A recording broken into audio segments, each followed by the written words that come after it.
Kita mulai sekarang materi pertama kita tentang berpikir kritis. Mengapa kita perlu berpikir kritis? Nah, ini ada, kalau ini jawaban-jawaban yang sifatnya analisis. Kira-kira apa sih yang membuat kita butuh berpikir kritis itu? Apakah tidak bisa berpikir kritis itu otomatis saja? Kita mikir biasa saja kayak orang-orang lain. Toh semua orang juga berpikir. Apa ada orang yang tidak berpikir hidup di muka bumi ini? Semuanya juga berpikir. Kalau tidak berpikir, dia tidak bisa hidup selayaknya seorang manusia. Tapi kalau kita renungi, ternyata berpikir itu sesuatu yang sifatnya kompleks. Tidak sesederhana yang kita bayangkan. Ya, secara otomatis kita bisa berpikir. Tapi nanti ada banyak problem, banyak masalah yang memerlukan perenungan lebih dalam. Tidak bisa dijawab dengan berpikir sambil lalu otomatis saja. Perlu tahapan-tahapan, perlu proses-proses. Itu makanya para ulama juga banyak yang menyarankan kita belajar ilmu alat. Di antara ilmu alat itu ilmu mantek, ilmu cara untuk berpikir. Saya kalau di kelas kadang-kadang memberi contoh, kalau kita tidak belajar logika, penyimpulan kita bisa salah loh. Dari logika yang sangat sederhana saja, misalnya kita kan sering memberi contoh bahwa semua manusia mati, saya manusia, maka nanti saya mati. Ini simple. Cara berpikir seperti ini kan nanti kita sebut silogisme. Ini contoh paling sederhana. Tapi misalnya contohnya saya ganti, ini kesimpulannya bisa membingungkan. Misalnya semua bapak adalah laki-laki, saya laki-laki. Itu kalau pakai teori tadi kesimpulannya berarti kalau begitu saya bapak. Ini loh, itu kalau tadi kok rasanya benar, tapi kalau yang ini kok rasanya ganjel ya. Semua bapak laki-laki, saya memang laki-laki, tapi kan tidak mesti saya bapak. Salahnya di mana ya? Ini ada kaidah logika yang dilanggar. Jadi, ngertinya dari mana yo? Teman-teman belajar lagi tentang logika. Ini salah satu sebenarnya ilustrasi bahwa berpikir itu juga harus ngerti caranya. Ngerti jalannya. Oke, itulah antara lain gunanya berpikir kritis. Nah, di situ saya tulis ada beberapa alasan kalau mau dicari mengapa kita butuh berpikir kritis. Yang pertama, berpikir itu sifatnya eksistensial. Keberadaan kita sebagai manusia itu di antara kunci pencirinya dengan semua makhluk hidup yang lain adalah kemampuan berpikir.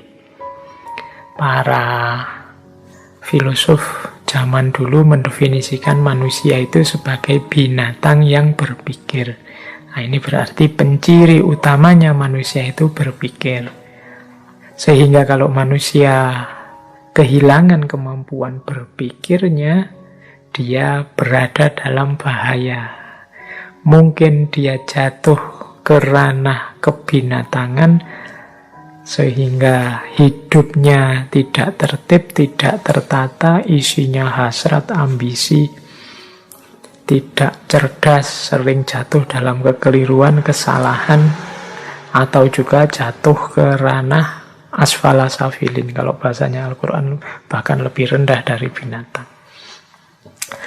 Nah, ini jawaban eksistensial yang pertama. Manusia itu ya secara eksistensial memang butuh berpikir. Yang kedua, selain bahwa hakikat mekanisme kediriannya adalah berpikir, manusia juga punya fitrah kebenaran. fitrah kebenaran itu, manusia itu kediriannya berkait erat dengan adanya kebenaran. Manusia itu gelisah kalau keliru, manusia itu gelisah kalau salah. Kita kan kadang-kadang jelas-jelas salah, tidak mau disebut salah, karena memang manusia itu selalu ingin ada di ranah yang benar. Nah, ini fitrah. Berarti apa? Yang bisa membawa kita kepada kebenaran itu nilainya penting bagi manusia. Termasuk akal budi dan berpikir. Jadi manusia itu secara fitrah ingin berada dalam kebenaran, sementara dia tidak selalu ada di sana, kadang-kadang juga khilaf dan salah. Maka manusia pastinya membutuhkan kendaraan untuk sampai pada kebenaran. Antara lain kemampuan berpikir kritis.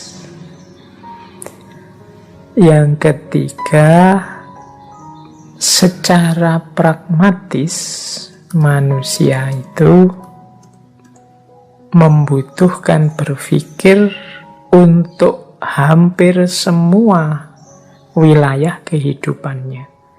Berpikir adalah universal need, kebutuhan kita yang universal di bidang apapun. Saya pernah ditanya, Pak, kalau belajar filsafat itu nanti kerjanya di mana? Itu zaman itu saya masih bingung jawabnya gimana kan, kalau nyari lowongan pekerjaan di koran-koran itu kan tidak pernah ketemu dicari seorang filosof. Apa teman-teman nyari, coba dibuka webnya lowongan kerja itu, jarang kan ditemu, atau jangan-jangan malah tidak ada dicari seorang filosof. Kalau dilihat ininya itu mungkin para sarjana dan mahasiswa filsafat bisa pesimis. Tapi jangan lupa, hakikatnya filsafat itu adalah berpikir yang benar. Dan berpikir ini kualifikasi kompetensi yang dibutuhkan oleh semua bidang pekerjaan, bahkan semua bidang kehidupan manusia. Tidak ada satu bidang pun yang tidak butuh kemampuan berpikir yang benar. Maka kalau ada yang tanya, kalau yang tanya saya sekarang, Pak, sarjana filsafat itu pekerjaannya apa? Ya, jawaban saya mestinya ya dia bisa bekerja di bidang apa saja. Karena kemampuannya kemampuan yang paling dasar, yaitu kemampuan berpikir yang benar. Dan semua bidang pekerjaan ya membutuhkan kemampuan berpikir yang benar. Sehingga dia disebut universal need. Nah, ini kalau ada yang tanya ya, mengapa kita butuh berpikir kritis? Ya karena setiap bidang pekerjaan, setiap dimensi hidup kita membutuhkan tanggapan kemampuan berpikir yang benar. Yang keempat, mengapa kita butuh berpikir yang benar? Karena hidup ini dinamis, hidup ini plural, macam-macam. Satu kebenaran mungkin cocok di sini, tidak cocok di sana. Cocok sekarang, tidak cocok untuk besok. Sehingga manusia tidak bisa berhenti di satu titik kebenaran. Dia butuh terus-menerus mengolah kebenaran itu agar senantiasa sesuai untuk hidupnya. Berarti berpikir kritis itu kebutuhan manusia untuk beradaptasi dalam hidupnya. Kalau dulu memang cocoknya begini, tapi sekarang tidak bisa lagi begini, harus begitu loh. Kemampuan seperti ini kan namanya kemampuan berpikir kritis. Kalau dulu yang seperti itu diperbolehkan, dianggap benar, tapi yang kalau sekarang tidak lagi, situasinya berubah. Kalau dulu kita rajin silaturahim, menemui saudara-saudara kita langsung ke rumahnya masing-masing, salaman, pelukan, cipika-cipiki, itu kelihatan menyenangkan, membahagiakan, indah. sesuatu yang dianggap positif, benar. Tapi sekarang zaman pandemi, ya kalau bisa tidak begitu lagi. Kalau kita nekat kemana-mana silaturahim terus ketemu teman, salaman, cium tangan, cipika-cipiki dan seterusnya, ya resikonya bisa dibubarkan polisi, bisa akhirnya kita kena corona. Situasinya berubah, tanggapan berpikirnya juga harus berbeda. Ini namanya berpikir kritis. Itulah mengapa kita perlu berpikir kritis. Yang kelima, berpikir kritis itu berhubungan dengan kemampuan kita untuk berefleksi. Berefleksi itu merenungi kehidupan kita, dan kemampuan refleksi nanti berkait dengan pengembangan diri. Bagaimana kita hidup semakin baik, semakin baik, semakin baik. Ini perlu kemampuan berpikir yang mendalam, yang serius. Jadi ternyata berpikir kritis itu penting. Sebenarnya mau ngomong ini saja. Saya yakin teman-teman juga sudah tahu kalau berpikir kritis itu penting. Tapi tetap saya sampaikan. Siapa tahu sudah tahu tadi hanya merasa sudah tahu. Padahal aslinya belum tahu. Kalau ditanya juga masih bingung.